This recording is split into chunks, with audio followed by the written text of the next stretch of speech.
Hello guys, आज हम बॉलम seat लगाएंगे। ये बॉलम सीट लगाने का सामान है। कॉलर कंपनी का एक पाइप है और फास्टनर है। जैसे कि कॉलर कंपनी का पाइप मैंने इसमें लगा रखा है, इसको आउटलेट पाइप बोलते हैं। अब हम सीट के निशान लेंगे, लेने के बाद फिर ड्रिल करेंगे। ये एलन की वाली सीट है। मैंने फास्टनरों में एक गिट्टी आती है, उसी गिट्टी को उसमें फंसा के और सीट का निशान लिया है। और अब इसमें ड्रिल करेंगे। ड्रिल करने के बाद फिर सीट की सारी सेटिंग करेंगे। क्या क्या सामान इसमें लगता है वो आप देख सकते हैं। और हमारे सुराख अब लग चुके हैं। अब हमें इसमें गिट्टी डालनी है। अब ये गिट्टी हमें टाइल्स के अंदर करनी है, टाइल्स के लेवल नहीं। अभी हम इसको जब फास्टनर लगाएंगे तब अंदर कर देंगे। अंदर करने से ये होगा कि हमारी जो सीट है, जो फास्टनर है, वो आराम से कस जाएंगे।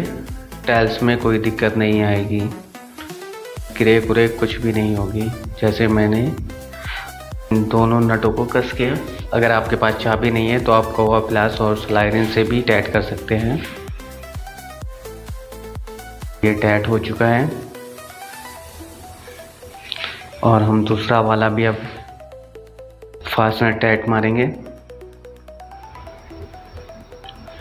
देख सकते हैं कि टाइल्स में कोई भी प्रॉब्लम नहीं हुई फास्टनर कसते हुए, क्योंकि हम गहराई थोड़ी बढ़ा देते हैं जिससे हमारी गिट्टी जो है पीछे बैक साइड चली जाए। और हम सुराखों के लिए 18 mm की बिट यूज करते हैं, जिससे फास्टनर की गिट्टी जो होती है वो कंप्लीट फिक्स आती है। हल्का मुल्का उसमें गिट्टी में रहती है। जब हम फास्टनर करते हैं तो वो टाइट हो जाती है। कुछ लोग ऐसा करते हैं कि पहले से ही टाइट रखते हैं, तो उसके वजह से टाइल्स क्रैक होने का बहुत ज़्यादा चांस रहता है। और जैसे कि हम मुझे ये फास्टनर से थोड़े बहुत टेढ़े हो गए हैं, तो उन्हें सीधे करने में कोई दिक्कत नहीं है। और वही टाइल्स लेवल फास्टनर के हिसाब से अगर इसमें ड्रिल करा जाता तो टाइल्स क्रैक हो सकती थी, लेकिन ऐसा नहीं होता, क्योंकि हम पहले ही उतनी जगह फ्री रखते हैं टाइल्स की। गिट्टी थोड़ी पीछे कर देते हैं। ये आउटलेट पाइप हम देखो इस तरीके से हमें इसमें लगाना होता है 4 इंची वाले पाइप में।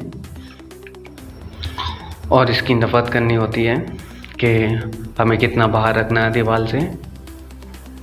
सीट की नपत करने के बाद में आप इसको देख सकते हैं कि आपको कितना रखना चाहिए, जिससे आपकी सीट में लीकेज की प्रॉब्लम ना रहे। नपत करने के बाद में आपको फिर सीट की तैयारी करनी होती है, जिसके लिए हमें इस पाइप की ज़रूरत पड़ती है जो सिस्टम के साथ आता है। और इस पे पहले हल्का सा टेफ्लॉन टेप लगा लें, जिससे लीकेज का चांस बिल्कुल भी बंद हो जाए। ये टेफ्लॉन टेप इस पे रबड़ का काम करता है। जैसे पाइप में कोई भी हल्की मुल्की स्क्रैच टाइप की हो तो वो टेफ्लॉन टेप से ख़त्म हो जाती है। फिर आपको आगे भी साइड में जहाँ रबड़ लगानी है वहाँ भी आपको थोड़ा सा टेफ्लॉन टेप लगाना है।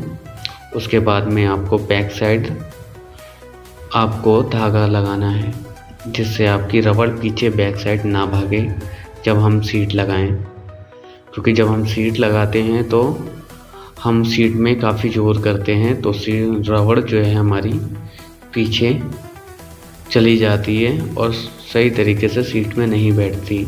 फिर हमें इस तरीके से सिलिकॉन लगाना होता है, बल्कि ऊपर साइड लगाना है आपको कतई मोड़ पे नहीं लगाना, जिससे आपकी सीट का जो है सुराग है वो जो है बंद हो जाता है। ज़्यादा सिलिकॉन अगर आप कतई कोर पे लगाएंगे या गोलाई पे लगाएंगे तो उससे सीट की का पानी का जो फोर्स होता है वो स्पीड से नहीं जाता बल्कि कम हो जाता है। इसी वजह से सीट में मलबा फंसने का चांस रहता है क्योंकि निकल नहीं पाता।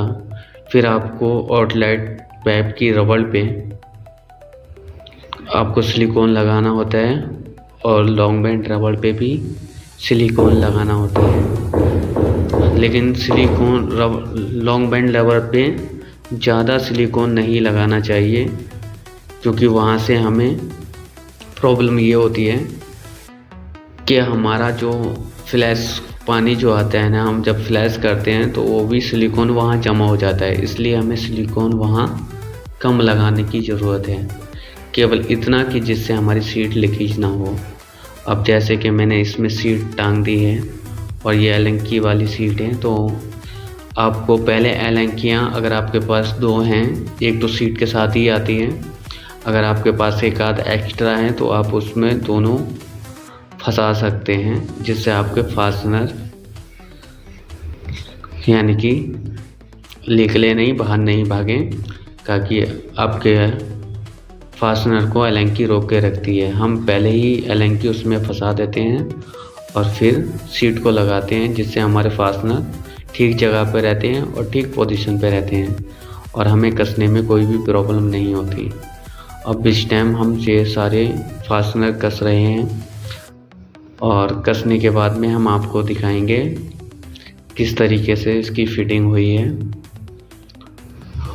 और सब कुछ फिटिंग। और ये सीट मैंने अकेले ही लगाई है, मेरे साथ कोई नहीं था, इसलिए इसकी जो वीडियो है थोड़ी आउट साइड हो रही है। लेकिन आपको वीडियो पे कम, मेरी बातों पे ज़्यादा ध्यान देना है। और ये सीट हमारी लग के तैयार हो चुकी है और अपर पार्ट की फिटिंग जो है कंसिस्टेंट के वो मैंने पहले ही अपने चैनल पे डाल रखी है। अगर उसको भी अगर सीखना है किसी को तो वो वहाँ जाके। अगर मेरी इस वीडियो से आपको कुछ सीखने को मिला है तो मेरे चैनल को सब्सक्राइब कीजिए और लाइक कीजिए और दबा दीजिए, जिससे आपके आने वाली जो नेक्स्ट वीडियो हो वो आपके पास सबसे पहले जाए, क्योंकि मैं ऐसे ही इंटरेस्टिंग वीडियो सिखाने के लिए बनाता रहता हूँ।